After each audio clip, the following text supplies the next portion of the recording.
Hey there everybody, I hope you're all well. Just Marko here, goofing around the city, and a beautiful day to do so. It is gorgeous out today. I'm going to be doing an episode I've been wanting to do for a while called Car Spotting. It won't be just photos from today. I'll probably be mixing in some photos I've taken around the city before, some of the cool cars.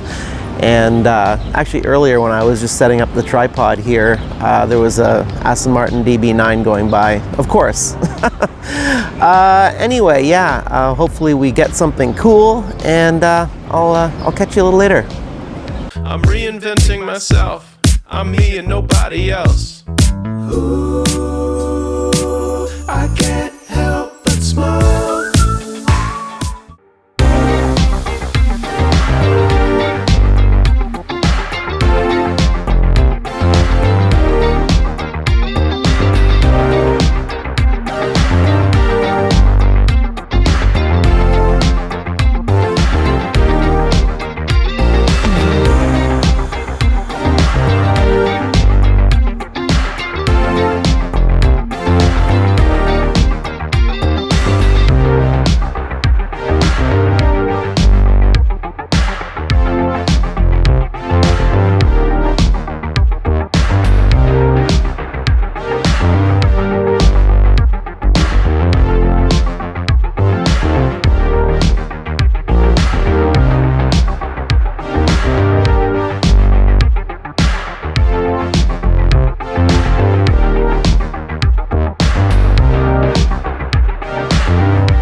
Hey there everybody, here we are back in the studio, and just to address my critics, right, no Paganis, no Bugattis, and no McLarens. Trust me, they do exist in the city, but there must be a memo that goes out. Keep your car at home because Marko's out there shooting. I actually ended up with more than I needed. There were a lot of cars I was thinking I was going to include in there, but then, you know, once Friday night rolled around in Yorkville, that's sort of like the place to go do this kind of thing. I just realized I had just way too much and I couldn't include all the cars. My sister and her husband, they pre-ordered a Rivian SUV. All of a sudden they just kind of like dropped in Toronto. There's like, I was seeing them the last few days, I was seeing them like all over the place. They're not, I say all over the place. A handful of them, less than 5. I wouldn't expect this car to be very common anyway, and but they did show up here in Toronto.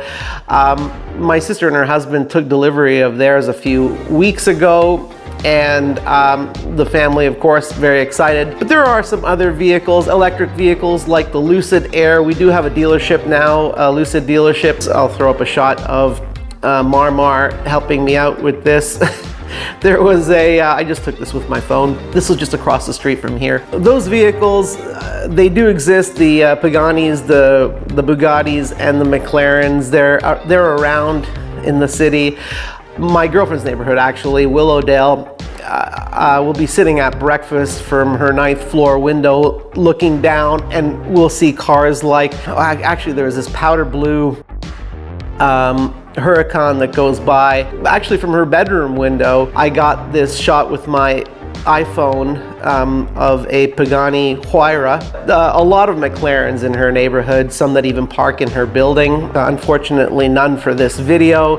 Maybe next one, you know? Right. If I went out to do this again, wouldn't bother with a weekday outside Friday. Saturday would definitely be the best time to be out, although schedules don't really work for Saturdays for me. And then there's also the weather this time of the year and rain. So it seems that most of the time when I see a Huracan or an Aventador in Toronto, it's in matte black or something really dark. I even saw one that was kind of like in a metal wrap. It looked gorgeous, but I wanted something that was a little brighter in color for the video.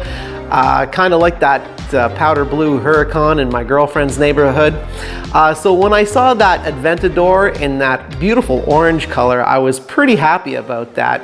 And then there was that other white Lamborghini in the distance that I missed. I was waiting for that to come around the block. Unfortunately, it just disappeared somewhere. But I did get that other white car. Ferrari people will know that the 488 was discontinued in 2020. I don't know how many of those are going to be out on the road in the future. Very popular car amongst Ferrari enthusiasts. It was Ferrari's first turbocharged mid-engine car. So kind of a milestone for Ferrari that's now going to be followed up by the F8 Tributo. So the 488 isn't the most rare Ferrari here in Toronto. There is another 488 kicking around in that ivory white color. I've seen it in the Beaches neighborhood of the city anyway, but a Ferrari I would like to see on the road in person one day in the wild is the SF90. The SF90, I was told by someone who I actually ran into while I was shooting this episode. He told me that he saw an SF. I'm assuming he means the SF90. The SF90 is a plug-in hybrid. It's got a turbocharged V8 in it. It looks incredible. It would be very cool to see. There is a car that you saw through a window at the Maserati dealership here in Toronto, and that's the MC20. I would love to see that car on the road, but I've only seen it through the showroom window. I didn't have the guts to go right up to the window to take a shot of it. Besides, I was shooting with the 75mm pretty much exclusively for this episode, so it would have brought me a little bit too close.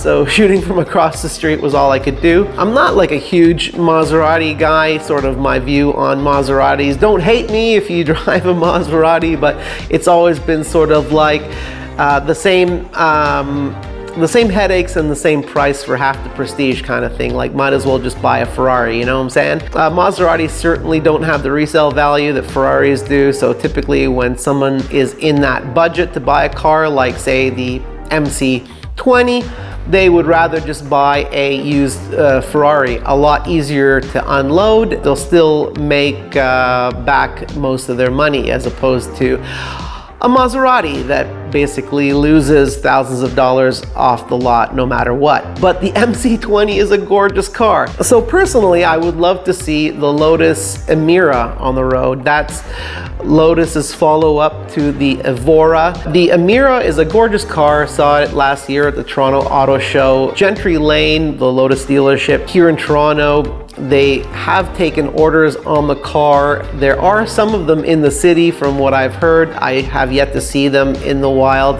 Love to see the Emira on the road. I know that they're out there. I have seen an Evora before. There was one in this neighborhood on the very rare occasion. There was a black and white one that I used to see. They've also got an SUV out now as well, which is an electric SUV, as a lot of these manufacturers are going, of course. Oh yeah, I got into this whole thing because of my dad.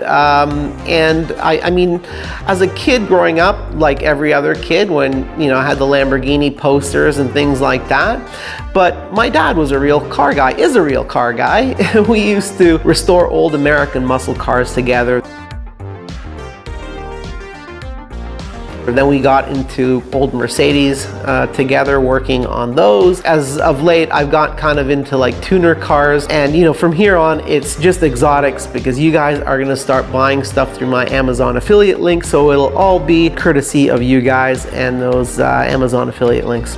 So for those of you who aren't into cars and you normally come here for the photo video stuff and you're wondering what I'm doing, I'll apologize for that. But for your sake, I'll let you know that I did shoot that entire video with the a6700. Some of those photos I threw in there, of course, as I mentioned, I shot with my iPhone, but the rest of those photos taken with the a6700 and that entire video.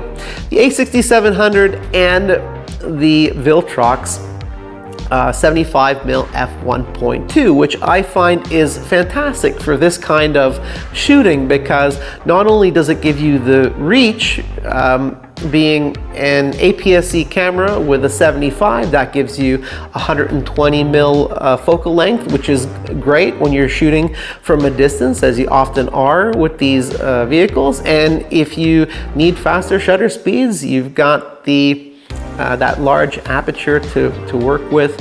And of course, when the sun starts coming down, when places like Yorkville start really humming on a Friday night, you know, the sun starts coming down, you're going to end up shooting at 1.8. That's as large as I had to open up. You're going to have to start kicking up either the ISOs or opening up that aperture when you're shooting at higher frame rates. And I shot that entire video at 4K 60. I was shooting at 4K 60 because I wanted the flexibility of dragging out some of those clips. Those cars were going by very quickly, so you get a little short clip and you want to make sure that you can maximize that as much as possible. So as usual, I hope you all got something out of this one. If so, consider leaving me a thumbs up. If not, that's okay too. If you've got any ideas for future episodes, please leave those in the comments below.